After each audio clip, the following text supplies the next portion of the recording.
ஐயா வாங்க, அம்மா வாங்க, தக்காளி வெங்காயம் வாங்க. ஆண்டி வீட்டுல எல்லாரும் எப்படி இருக்காங்க? இருக்காங்க. ஆன்ட்டி கொஞ்சம் கடுப்பா இருக்கிற மாதிரி பேசுத.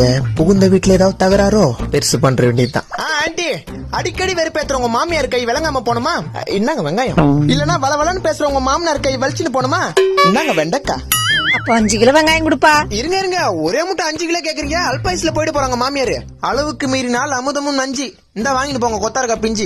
சரி, வெண்டைக்காய் எவ்வளவுப்பா? ஐயா ஆண்டி நீங்க ரேட்டை விடுங்க. இந்த வெண்டைக்காய் அப்படியே உங்க மண்டைக்குள்ள போச்சுன்னா உங்களுக்கு ஏழாம் அறிவு உண்டாக்கி எட்டி ஓதிக்கிற உங்க வீட்டுக்கார கட்டி போட்டு அடிக்கலாம். அப்ப இது 1/4 கிலோ கொடுப்பா. ஐயோ பாவம், கட்டின புருஷன் மேல எவ்வளவு காண்டா இருக்குது பாத்தியா? அப்புறம் ஆண்டி உங்க மாமியார் மேல உங்களுக்கு ரொம்ப காண்டா? எப்பதான் சாக போகுதுன்னு தெரியல, சனியை முச்சுது. அப்படின்னாங்க 1 கிலோ கத்திரிக்காய் வாங்கி உங்க மாமியார் குழம்பு வச்சு குடுத்தீங்கன்னா ஒரே நாள ரத்தம் வந்து எடுத்து செத்துருவாங்க. அப்ப கொடுப்பா. இருங்க ஆண்டி, நீங்க அந்த 2வது ஸ்ட்ரீட்ல ஃபர்ஸ்ட் வீடு தானே? ஆமாப்பா. ஐயோ நேத்து தான் ஆண்டி உங்க மாமியார் 2 கிலோ கத்திரிக்காய் வாங்கி போனாங்க.